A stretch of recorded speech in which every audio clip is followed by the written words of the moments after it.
Hello students, welcome back. This is Ms. Mercado speaking.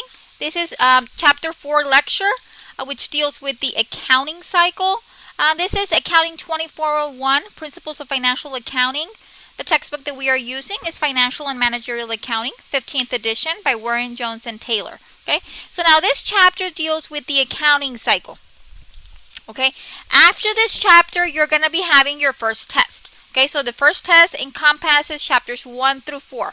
So within chapters 1 through 4, the entire accounting cycle has been covered. Okay, so this is the final chapter. It's a very important chapter. It deals with basically the closing process, and it also runs over the financial statement information. Okay, so I am going to go over some of your homework problems, not all of them, like always. But I'm going to go over some that are, I think, the most important. And I will give you information as I'm covering these chapters and a little overview of the closing process to start off with.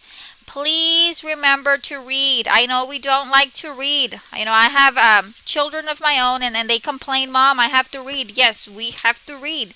It's very, very important that we don't skip the reading step. Okay? Very important. We need to read to be able to understand what is being covered in the chapter. Okay, if you just go in there and try to figure out the problems, you are going to be lost unless you have some kind of accounting background. Okay, if you don't have an accounting background, then please read, review your PowerPoints, listen to the lectures. There's video tutorials embedded within the actual assignment of Cengage.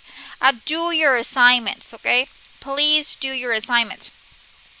I've had students, message me or call me, and they tell me, Miss, the homework is long. Yes, the homework is long. Accounting is not something multiple choice that you can just fill in the blank or select an answer choice like in some of your business classes. Okay, accounting is a lot of application. You have to do things. You have to do calculations. You have to do schedules. So it's going to take time. And depending on how familiar you are with the content, it can take you from 2 hours, 6 hours, 8 hours, 10 hours, depending on how comfortable you are with the subject. How, a lot of students break up the assignments. Every day they work on 1 or 2 problems. Every student has their own strategies of doing their things, organizing their time. Yes, it is going to take you time. So please plan accordingly to make sure that you have enough time to complete your assignments. Okay, so let me jump right into the closing process. This is the meat of the chapter here. They go over the closing entries required at the end of the year. Okay, so the chapter, this is coming straight out of your book. I just copied and pasted. So the chapter goes and explains the difference between permanent accounts and temporary accounts. Okay, so the closing process is we get our balances for each of all of our accounts that we have, and then at the end of the year we have to close out all of our temporary accounts. Okay, so the only accounts that are going to have a balance are our permanent accounts or our real accounts. Okay, so the balances of accounts reported on the balance sheet. Anything that goes on the balance sheet, which are your assets, your liabilities, and your stockholders' equity, all of those accounts are permanent accounts. You will never close them out. You're going to get the ending balance and you're going to transfer it over to the next year. Okay, and carry forward, carry forward. You're never going to zero out these accounts. Okay. The examples of some of these accounts are cash, accounts receivable, equipment, anything that's an asset, liability, or common stock, retained earnings. All of these, anything that's on your balance sheet are permanent. So that's the key here. You remember, okay, what goes on my balance sheet? Whatever goes on your balance sheet, you always carry the balance from one year to the next. These are permanent or real accounts. Okay? Now, the balances reported on the income statement are not carried forward to the following year. Also, dividends account are also closed out at the end of every year. Okay, so there's 2 things. Well, there's 3 things. You're going to close your revenues, expenses, and dividends. Those are the 3 things that are the 3 types of accounts that are going to be closed at the end of every year.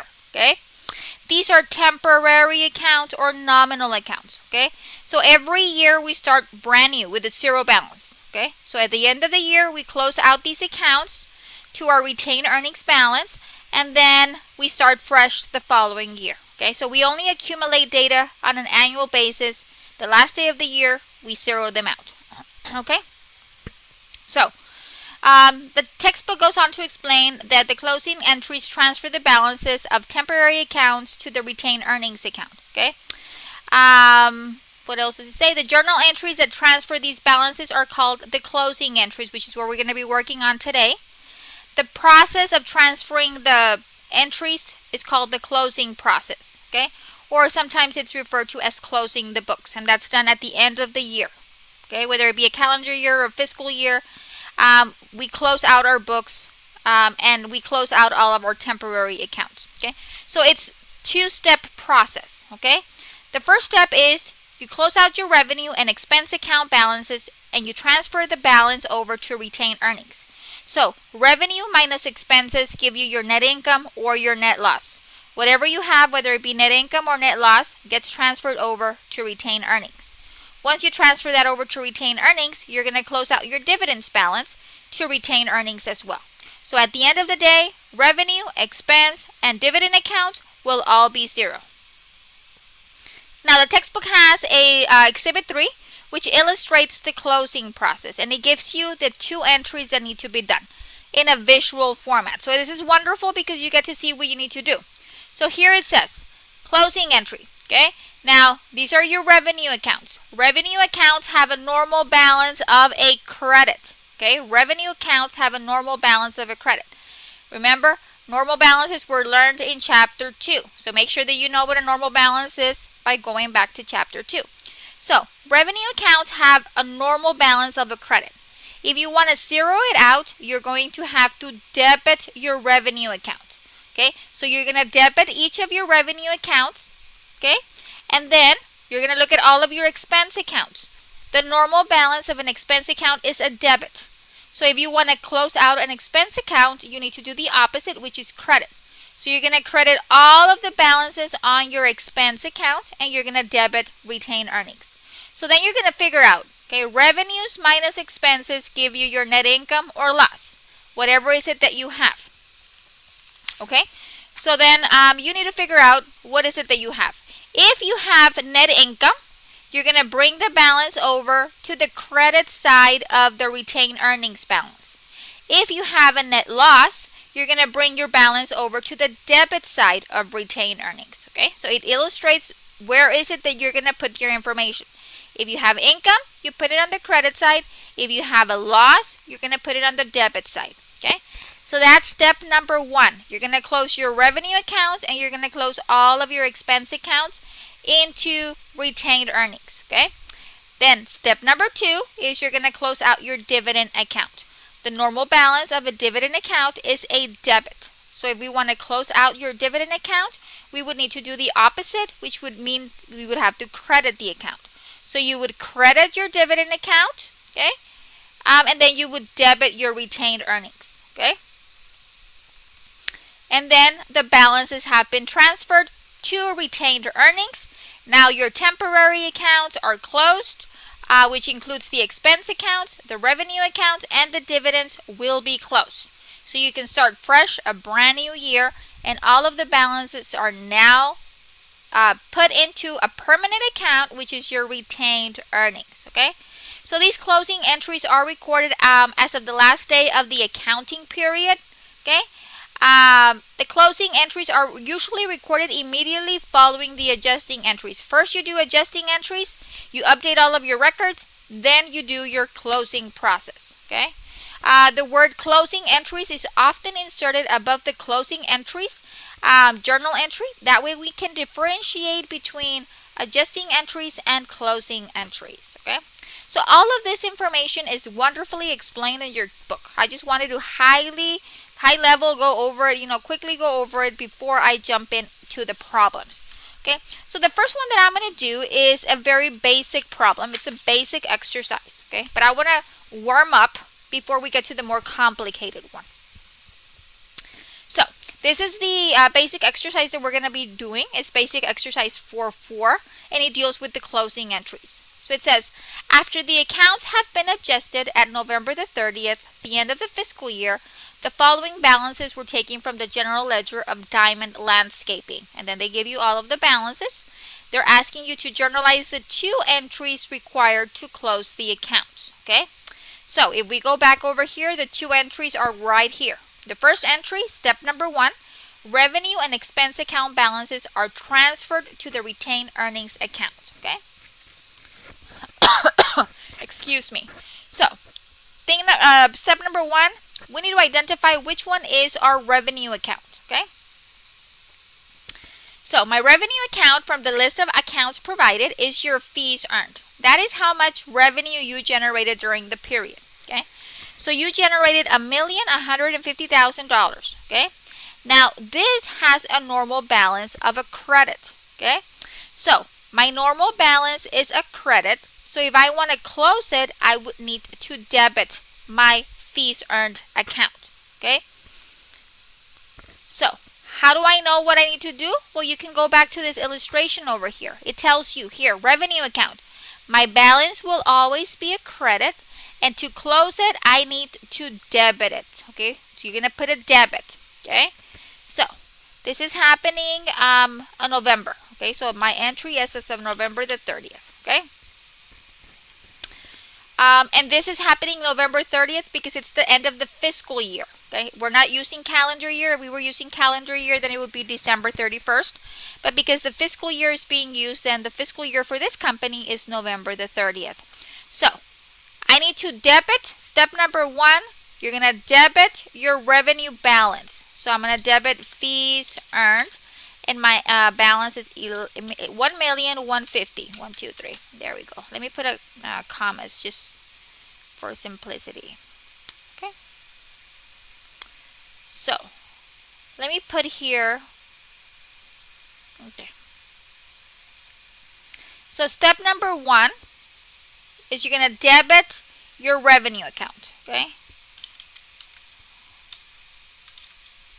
You're going to close your revenue account. Okay. Now, part of step 1 is also to close, it says here, step number 1 has two things, revenue and expense account. Okay. And this is a brand new textbook that we're using. It just came out in 2020. So we were using a different edition last semester. And last semester, this is a big change from last textbook to this textbook. Last year, they had step 1, close revenue. Step 2, close expense. Step 3, close dividends. And they kind of like merged step 1 and step 2 into one this time when they published this textbook. But it's the same outcome. It's just, I guess, less steps. I don't know. So, step 1, you're going to close your revenue. Step 2, you're going to close all of your expense accounts. So, anything that has the word expense account, you're going to close it. Now, how am I going to do that? Well, let's go back to our little diagram here. It says expense accounts have a normal balance of a debit. So, to close them out, I need to credit all of my expense accounts. So we know that all of the expense accounts need to be credited, okay? So I'm going to have wages expense, credit of $613,750. Then I'm going to have rent expense, and I'm going to credit that one for $120,000. And then I'm going to have supplies expense, and I'm going to credit that one $91.50. And then I'm going to have miscellaneous expense, and I am going to credit that one $11,000. Okay, so part of step number 1 is also to close. Okay, we're going to close expense accounts. Okay, sorry about that. Okay, so step 1 is close revenue accounts, close expense accounts. Okay, now we need to figure out, do we have income or do we have a loss? So I'm going to get my calculator out. Okay, well, I'm not even going to get my calculator out. I'm just going to do the addition here. Okay, so if I were to add, and I'm going to put the number here. Okay, I'm going to do on the side, okay, my calculation. That way you see what I'm doing, because I don't want to put it up and then you lose it. Okay, so I know I've got net income. I know I have revenues of $1,150,000. Okay, now what are my total expenses? Okay, so your total expenses are the sum of all these four accounts. You're going to add those four accounts together. Okay, you add them together, and that gives you 753,900. Okay, so I'm doing this on the side so you can see what I'm doing. Okay, now if revenues are greater than expenses, then you've got net income. If expenses are greater than revenue, then you've got a net loss. Okay, so we have to compare. Which one is greater? Is my revenues greater than my expenses? I've got income. If my expenses are greater than my revenues, then I have a loss.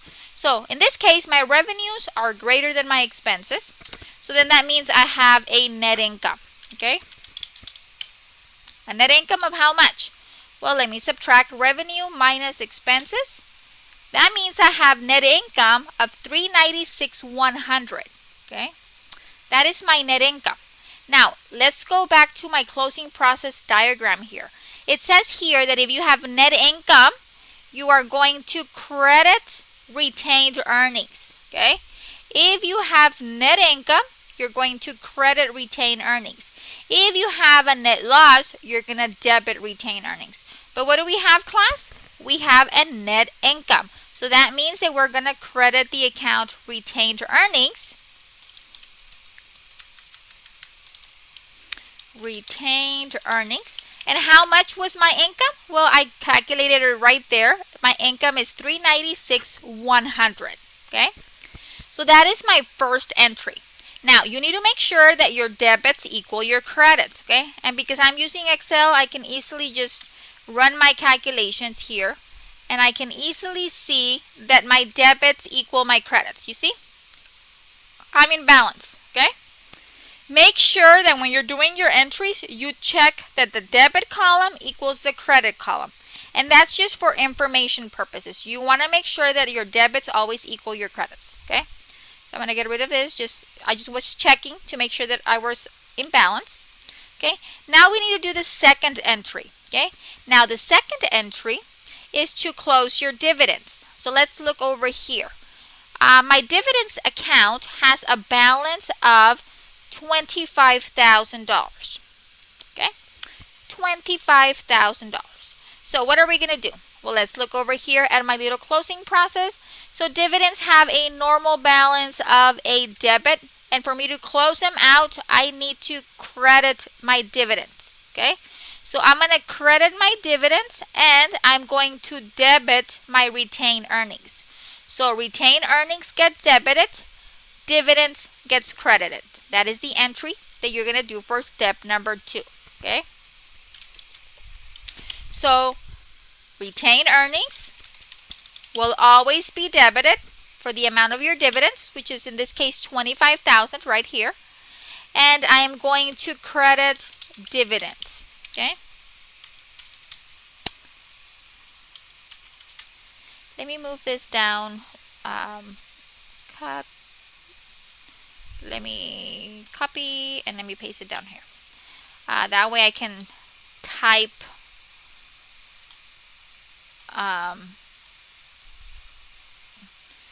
okay, so this is step number 2. Step 2, we're going to close the dividends account.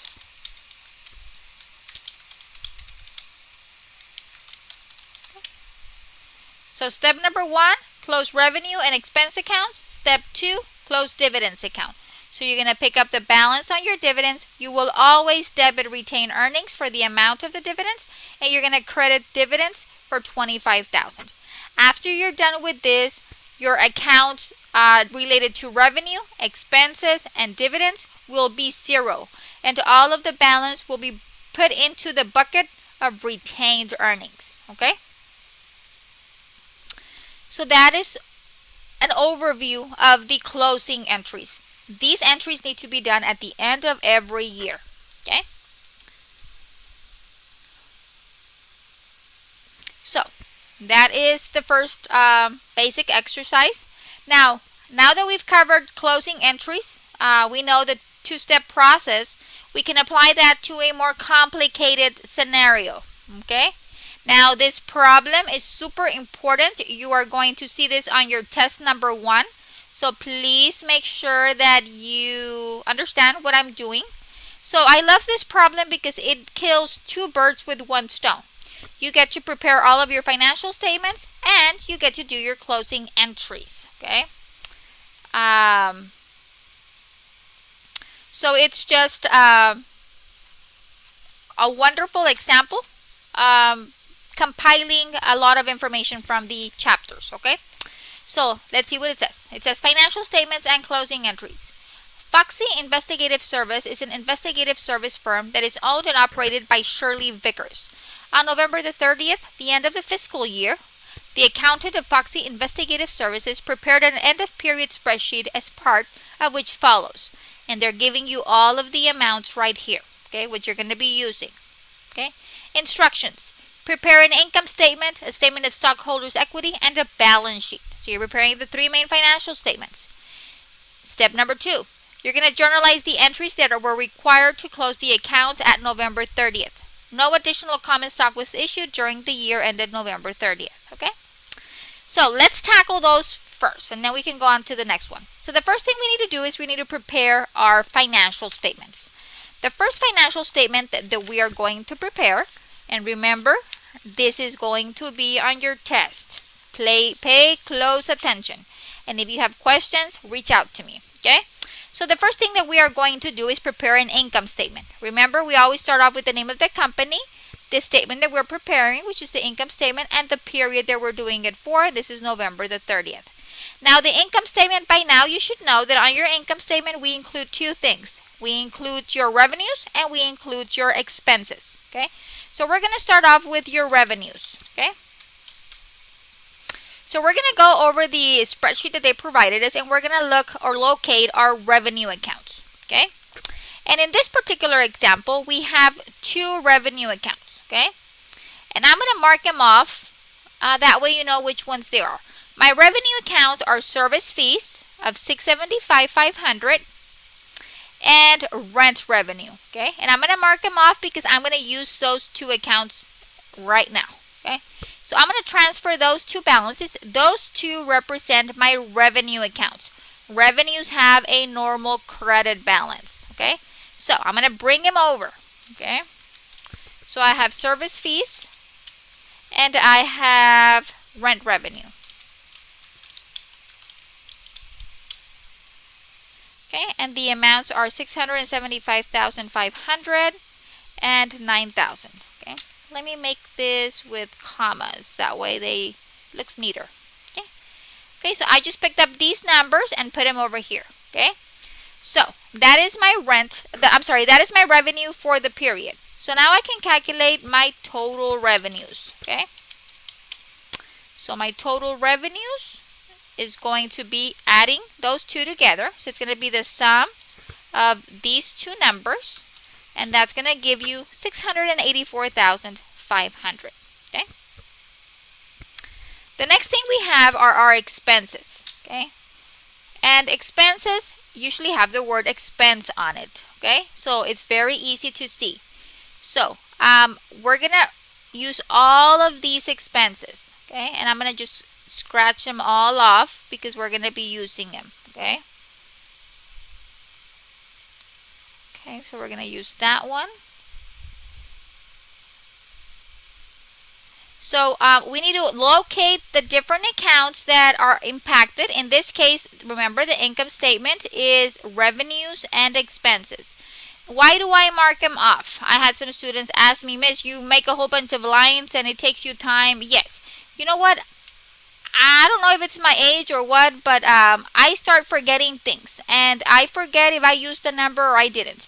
So if I'm doing this on a piece of paper, I'm going to be highlighting or like scratching off with my pen the numbers that I've used. That way I know that, you know what, all of these numbers have been used. When I'm done, I should use all of my numbers, right? I shouldn't have anything that I didn't use because everything should be either on my income statement, stockholders equity statement, or my balance sheet. So for me, it's just a little extra step that doesn't take a minute or so. but it gives you a mechanism to track, you know what, I've used these numbers. So what am I going to do? I'm going to transfer all of this information over here, okay? So I'm going to start off with salaries expense, then I have rent expense, okay? So all I'm doing is I'm copying and pasting, and I'll show you in a bit. Supplies expense, depreciation expense, and this is for the building. And then I have utilities expense. So it's not difficult, it's just a little bit time consuming, okay? If you know what goes into each of the financial statements, you know, it's accounting is not hard. It's just a matter of doing it constantly, and then you'll master it, and then you'll understand what you're doing, okay? Okay. So I'm going to bring in my balances. It's $435,000 for my salaries, $55,000 for my rent, $11,850 for my supplies, $10,000 for my depreciation, $8,800 for my utilities, $4,250 for my repairs, $3,000 for my insurance, and $11,100 for your miscellaneous expense. Okay. Now, when you're preparing your financial statements, look at your expenses. Okay. I'm sorry. This should be 55,000. I missed a number there. They need to be ordered by dollar amount, okay? Now, it depends. The textbook orders it by dollar amounts. Where I used to work at, we would order it based on account number.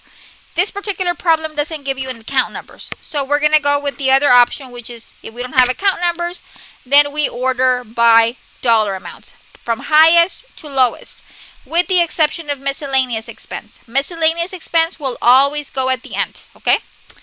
So now those are all of my expenses, and I got all of these wonderful numbers from down here, okay? So I just copied and pasted the numbers over here, okay? I didn't do anything scientific there, okay?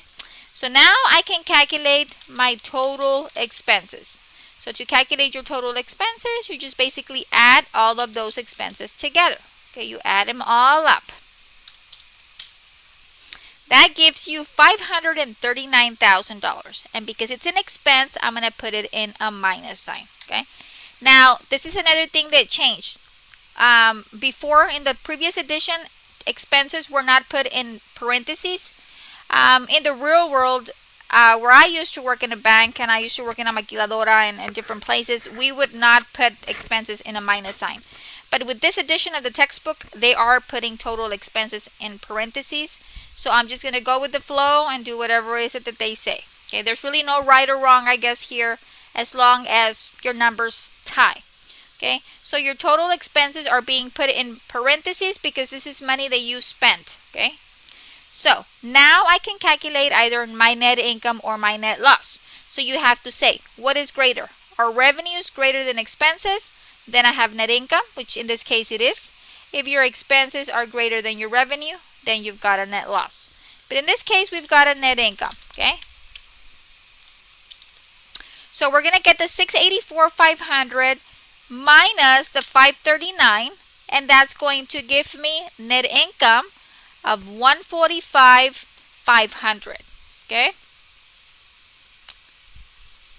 That is the income that was generated during the period, $145,500. Excuse me. Okay. Okay. So that is our first financial statement. Very easy. Revenues minus expenses give you your net income or your net loss. Okay.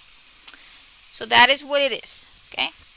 Now we're going to move on to the next financial statement, which is our statement of stockholders' equity. Okay. So, this is a company that has already been established. Okay, it's a company that's been in operation for several years. We have beginning balances here for our statement of stockholders' equity. Now under our statement of stockholder equity, we have three things. We have two things, which are our common stock and our retained earnings, and then we get our total. Okay, so we're always going to start off with our beginning balances, okay? So these are our balances as of December the 1st, 27, okay? So what are our balances? Well, according to this, we have a balance of common stock of $40,000, okay? So I'm going to bring that balance in. Let me mark that off. That way I know that I've used it. Shapes right here. So the first one we're going to look at is common stock of $40,000. Okay. Okay. So let me use another color. Let me use green. There we go. Okay. So for common stock we have 40,000. And let me put commas. Okay. Now we're going to look at retained earnings. What was my retained earnings balance? That was $70,300. Okay. So I'm going to bring that balance in.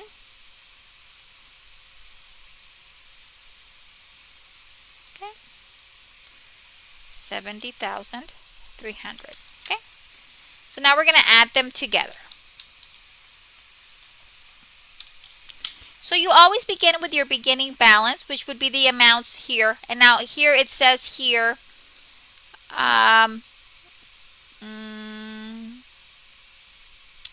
okay, so we add them together. Now, the next thing we have to do is step number 2. We're going to bring in our net income or net loss, depending on what you have, from your income statement. So whatever you calculated here in the net income, you're going to bring it down over here, okay?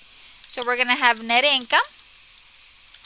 And the net income gets dumped into your retained earnings, okay? So that goes right there, okay? So we're going to put that 145,500, okay? Right there. And that's all it's going to affect. So I'm just going to bring this down, okay? So my total is 145,500 for that row, okay? Next, I'm going to include my dividends. Okay. Did we pay out any dividends during the year? Dividends. There we go. Okay. Now dividends are subtracted. Okay. Net income is added because that's money that you generated. Dividends is money leaving the company. You paid your stockholders money. Okay. Did we pay out any dividends? Yes, we did. We paid out $30,000 in dividends. Okay. So I'm going to use that number right there. So I paid out dividends, and because we are paying out dividends, I am going to put it in a minus sign. Now dividends also fall under retained earnings. Okay. Now we can calculate our ending balances. Okay.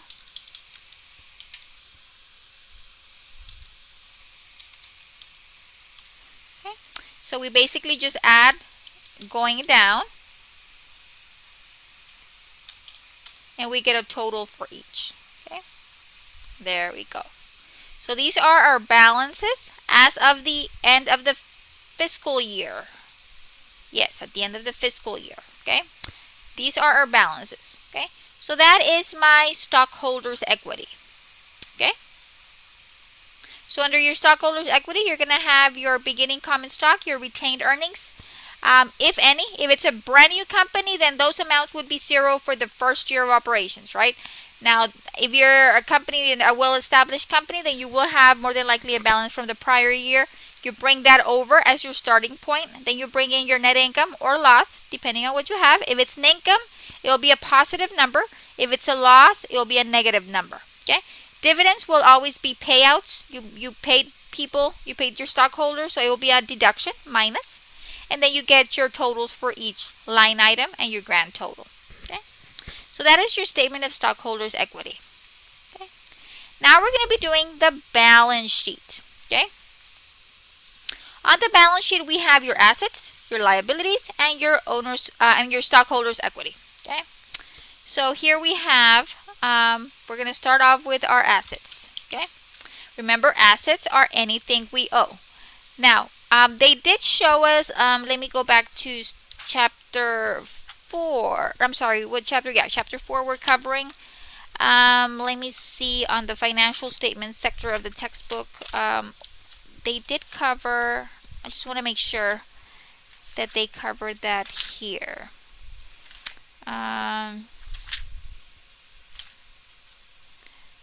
Okay, so they give you all of the steps. Do they give you at the beginning? Let me see. Balance sheet. Yes. So, let me see. Okay, so on page 165 of your ebook or your textbook, it explains to you that in this chapter,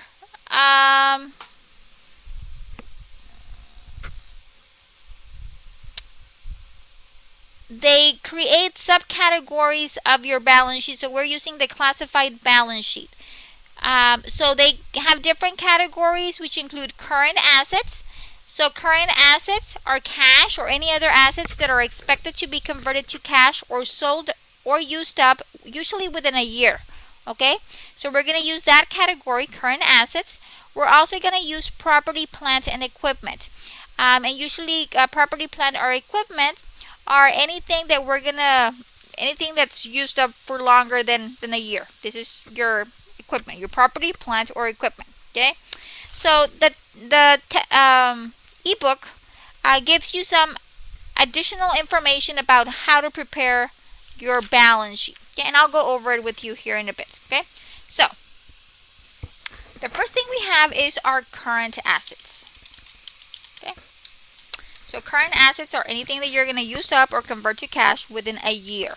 Okay, so we're going to look up at our account and we're going to determine which accounts are those. Okay, so cash, that's for sure. Cash is cash, so we don't have to convert it any further. It's already cash. Okay, so we've got cash. Accounts receivable, you should collect your accounts receivable within 30 to 60 days. If your accounts receivable sits on your books for too long, the longer they sit on your books, the harder it's going to be to collect. Okay, so accounts receivable, it'll be less than a year, so it should be a current asset. Supplies, we usually don't buy supplies like for 10 years. We usually buy supplies for a couple of months or maybe for a year maximum. Okay, so supplies also fall under current assets.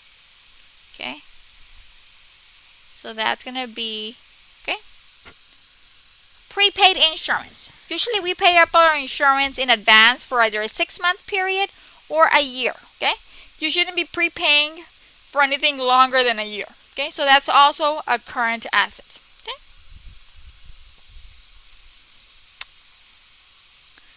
okay, what's my next asset? My next asset is a building. Okay, is a building going to last me longer than a year? Yes, it will. Okay, so the building will not go under my current assets, but rather it will go under my property, plant, and equipment. So the building and the accumulated depreciation for the building tied to that asset will go under property, plant, and equipment. And then from that point forward, liabilities and stockholders equity accounts start. So these four are my 4 current assets that I'm going to be using. So I'm going to copy and paste that information for those 4 accounts down here.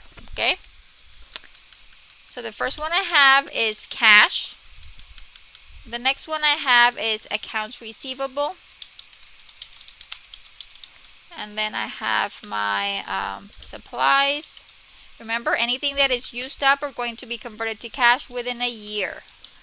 Prepaid insurance. Okay, and now I'm going to put them in the first column because I'm going to add them together. You only put it in the second column if it's a grand total or it's only one item that you're including. Okay, let me put my commas here. That way it looks cleaner.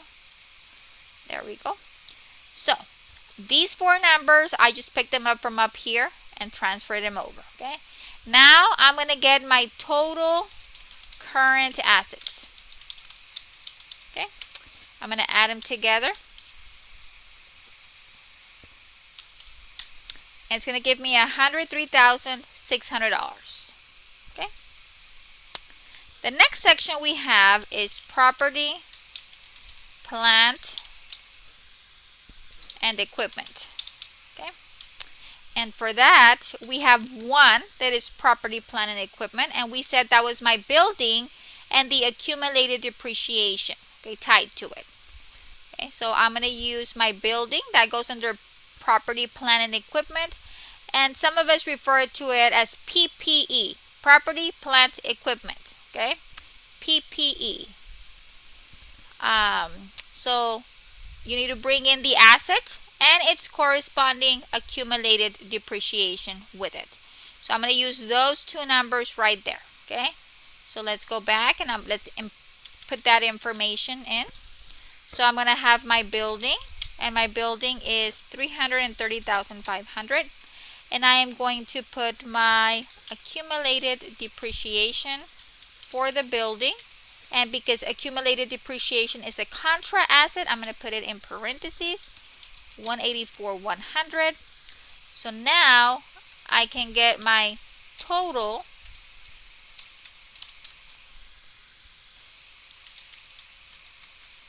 property, plant, and equipment. Okay, and we're going to get a total there. So I'm going to add those two together. My balance is 146,400. So my land is in my books for 146,400. Why? Because it's already been depreciated 184,100. So this is how much I paid for the building. 330,500. I'm sorry, I was saying land and it's not land, it's a building. So the building is 330,500. That's how much I paid for the building. It's depreciated 184,100. And now the value, the book value of my property, plant, and equipment is 146,400. Okay?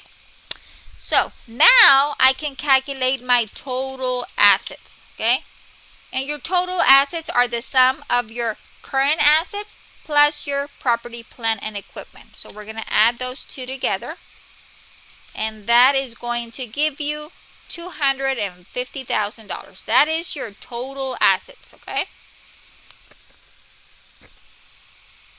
Now, let's bring in our liabilities. Okay? Liabilities are anything that you owe. This is money that you owe. So let's look at our accounts, and these are usually your payables. Okay? So we have accounts payable of 16,100, salaries payable of 6,600, and now let's look at this account that we have here, unearned rent. Okay? This is a liability because someone paid us for rent in advance, but we haven't provided the service yet. So it's an unearned because we have not provided the service yet. So that is a liability, okay, in our books. So those are the three accounts, and I'm going to mark them off. Insert shapes, and I'm going to mark those three off just so I can know that I used them up.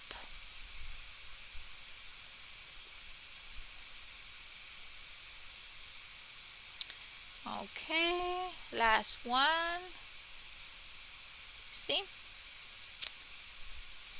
Okay, so I'm going to bring those three over to my liability section. Okay, so I'm going to have accounts payable. I'm going to have salaries payable. And I am going to have unearned rent. Okay, and those balances were 16,100, 6,600, and 1,500. So my total liabilities, I'm going to add those three together, and that is going to give us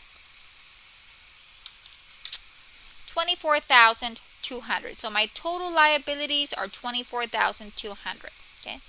The next part that we have is stockholders equity. Okay. So under stockholders equity, we're always going to start off with our common stock.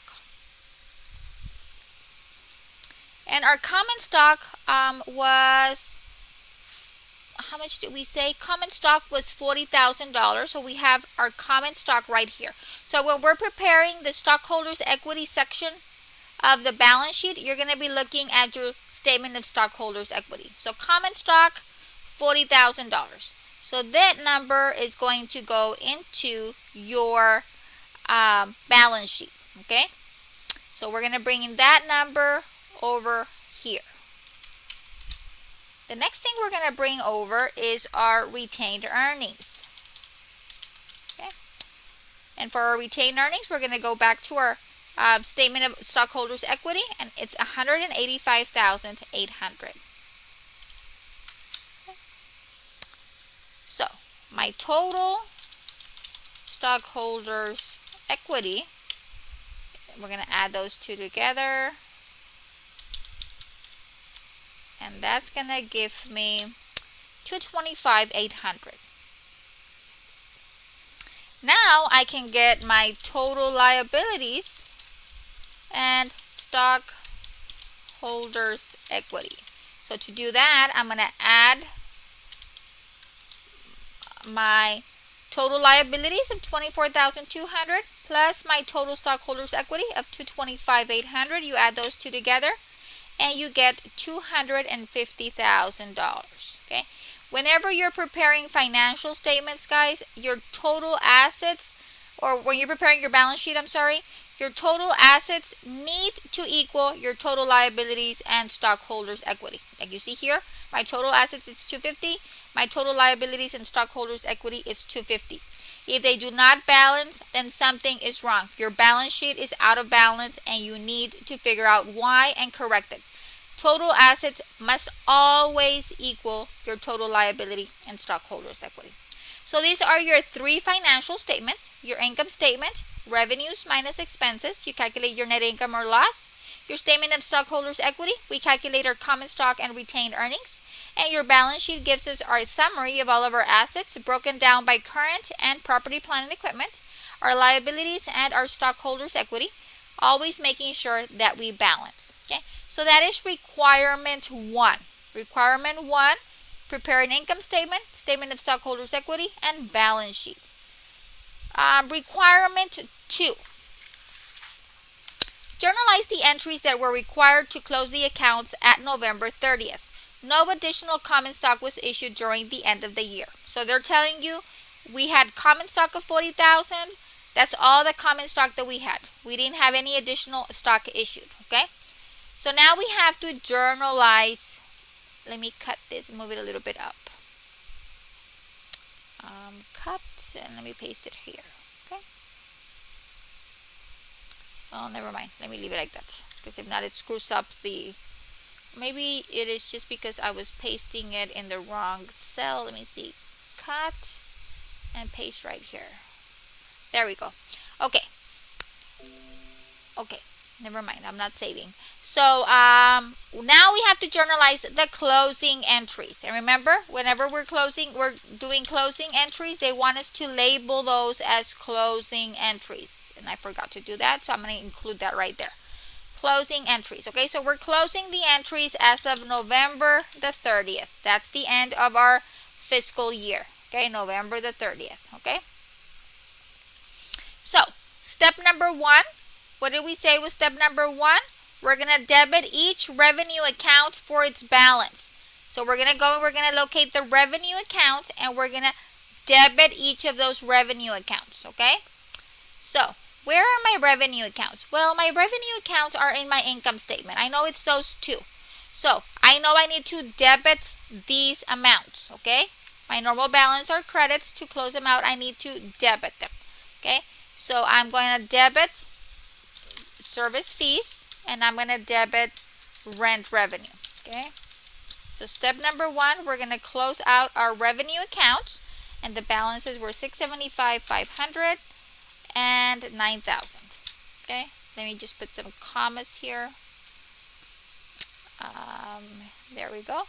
Now, why am I debiting it? Because remember, on our closing process, it says closing entries, debit each revenue account for its balance. Now, I need to do the next step, which is credit each expense account for its balance. So we're going to credit each expense account. Okay, so we have all of our expense accounts here. Okay, and just to save time, I'm just going to copy and paste them over here. Okay, and I'm going to credit these balances. So I'm just going to copy, and I'm going to pick up these information, and I'm going to paste it down here, and these are all credits. Okay, so I'm gonna debit my revenue accounts, I'm going to credit all of my expense accounts. Okay. Now let's do a calculation here on the side. Okay.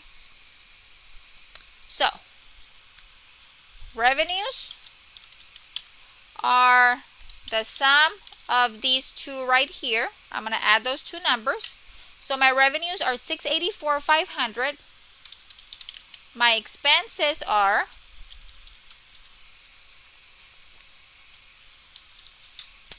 $539. Okay. So that means my net income is going to be $145,500. Okay. So we have net income over here of $145,500. I was just double checking to make sure I had transferred everything correctly. So I've got net income of $145,500. So let's go back to our closing process. What does it say? It says that if you have net income, you are going to credit retained earnings. If you have net income, you are going to credit retained earnings. So I know that I have net income, so that means I am going to credit retained earnings by the amount of my net income. Okay. Oh shoot, I clicked the wrong shape. There we go. Okay. So you're gonna bring in your net income and you're gonna credit it. And why am I crediting it? Because it says here on the diagram that if you have net income, it's gonna go on the credit side of your retained earnings. Okay. I'm not making this up. It's in your book. Okay. You can go back and refer to it. Okay. So now I'm just gonna quickly check that my debits equal my credits. I want to make sure that I do that before I move forward, because I want to make sure that I'm in balance, and yes, they do. My debits equal $684,500. My credits equal $684,500, so I'm good. I can delete that. Now, step number 2 in the closing process is, if we go back, is we're going to go ahead and we're going to credit dividends and we're going to debit retained earnings. So we debit retained earnings, we credit dividends. That is step number 2 of the closing process. Okay. So this is happening as of November the 30th. Now, how much did we have in dividends? Okay. According to the problem, we had $30,000 dividend payment. $30,000. Okay. If we look at dividends right here, $30,000. Okay. So we paid out $30,000 of dividends during the year. We debit retained earnings, $30,000, and we credit dividends, $30,000.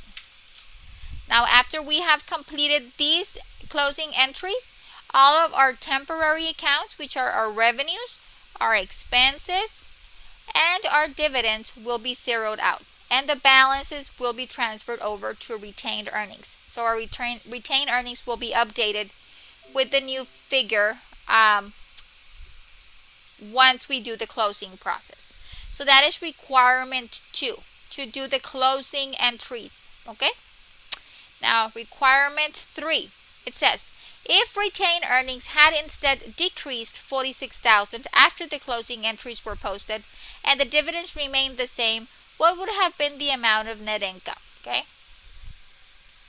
So they're saying if retained earnings had decreased by $46,000, okay, after the closing entries were posted and the dividends remained the same, so our dividends are going to remain the same, which are $30,000, and our retained earnings would have decreased by $46,000, then our calculation would have been our decrease of $46,000 to retained earnings minus our $30,000 dividends. That would give us, what is it, 16,000? Let me see. 46,000 minus 30, 16,000. Okay. That would give us $16,000. I don't have to put parentheses. I'm just going to do it like that. Okay. If not, I'll get some of my students confused. So that is the formula. So we would have a $16,000 net loss. Okay. And then we're going to explain it over here. The $46,000 decrease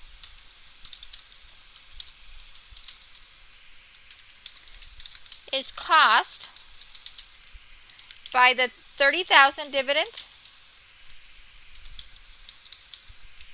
and a $16,000 net loss. Okay, so that is requirement 3. Okay, so something similar to this you are going to have on your test. Okay, on your test number 1. It is very important that you know how to do the income statement, the statement of stockholders' equity, the balance sheet, and the closing process. Okay, so it's very, very important. Now on week number 4, let me look at my syllabus real quick. Where did I leave it? Let me see. Give me a second here. Oh, it's over here. Found it. Okay, so during week number, or during this particular week, you'll have also a review for test number 1. Okay, so I wanted to let you know that I have made a review available for the test with specific problems that you need to cover. Okay, now I hope that all students have completed their homeworks. The homeworks are super important because you can go back and look at the correct answers and feedback to what you did, so you can review and practice for when test time comes. If you did not complete your homework, you will not have anything to study. Okay, so that's why homework is very important, not only to practice but to review. Okay, so make sure that you go back and look over the review provided.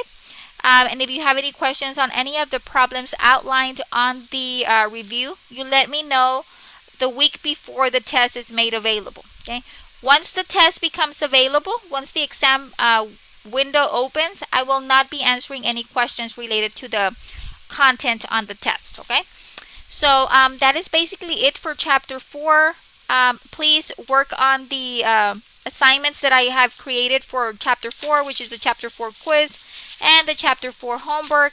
And if you come across any issues, you just contact me and I'll try to help you out as much as I can. So that is it for this lecture. Until next time.